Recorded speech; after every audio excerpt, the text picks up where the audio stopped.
Se tem um conceito que dá um nó na cabeça de qualquer pessoa que ama literatura, é o tal do barroco hermético. Parece um paradoxo, né? Um estilo que junta o exagero com o segredo. E ele foi criado por uma das mentes mais brilhantes e complexas do nosso continente, o cubano José Lezama Lima.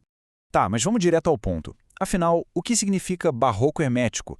Só o nome já soa como uma espécie de código, e para ser sincero, não está muito longe disso não. É um verdadeiro quebra-cabeça literário que a gente vai tentar montar agora. E aqui está o coração da coisa toda.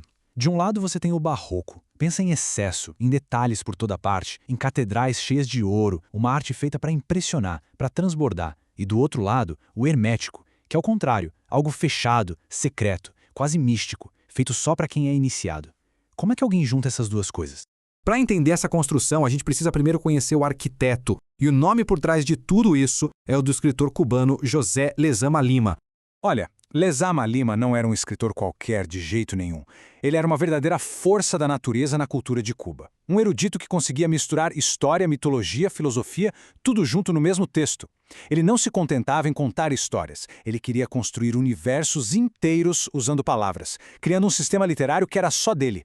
E se o Lezama foi o arquiteto dessa ideia toda, a sua grande obra, o romance Paradiso, é a planta baixa. É ali que a gente vê essa ideia que parece impossível se tornar realidade. Publicado em 1966, Paradiso é a obra-prima dele. É um livro simplesmente lendário, famoso tanto pela sua genialidade quanto, vamos ser honestos, pela sua imensa dificuldade. Não é aquele tipo de leitura para relaxar, sabe? É uma verdadeira expedição literária. A alma de Paradiso está na sua estrutura. O livro até segue a vida do protagonista, mas essa jornada é construída sobre uma rede absurda de referências. Vai da mitologia grega à filosofia oriental. É como entrar num labirinto, um labirinto literário mesmo, feito para quem lê se perder e depois se encontrar de um jeito totalmente novo. Ok, já conhecemos o arquiteto e a sua obra principal. Agora sim, vamos mergulhar de cabeça e tentar decodificar esse estilo. Como é que essa mistura funciona na prática? Primeiro a parte barroca. O Lezama usa a linguagem de um jeito exuberante. As frases dele são longas, carregadas de metáforas, com uma riqueza de detalhes que busca criar um impacto sensorial, quase te sufocando de tanta informação. É a grandiosidade na forma pura. E aí vem a parte hermética. Por baixo dessa casca toda ornamentada, o significado fica oculto, codificado. Lezama usa símbolos, alusões, coisas que não são nada óbvias de primeira. O conhecimento está ali, mas está velado, sabe? Como naqueles textos esotéricos antigos. Isso exige um leitor que seja ativo, quase um detetive.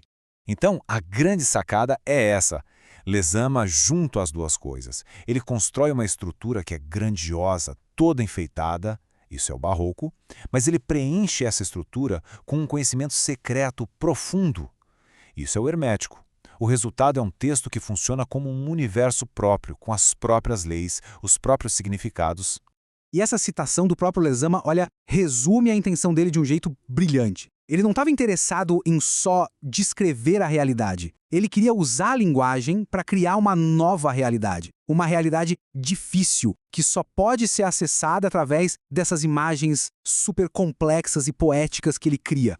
Se a gente precisasse resumir tudo numa única imagem, seria esta. O barroco hermético é como uma catedral magnífica, sabe? Cheia de vitrais, de detalhes gloriosos, mas essa catedral está trancada dentro de uma caixa de quebra-cabeça. Para conseguir ver a beleza que está lá dentro, primeiro você tem que descobrir o segredo para abrir a caixa.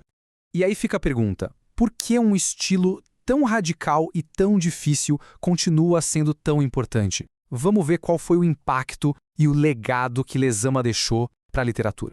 O legado dele é simplesmente imenso. Ele mostrou que um romance podia ser um sistema filosófico, um poema gigante. Ele abriu as portas para outros monstros sagrados, como Júlio Cortázar e Gabriel Garcia Marques. E ao misturar tantas tradições diferentes, ele ajudou a forjar uma identidade cultural que é a cara da América Latina. E talvez o mais importante, ele nos ensinou que a dificuldade na arte não é um defeito. Muitas vezes, é só um caminho para uma profundidade que a gente nem imaginava.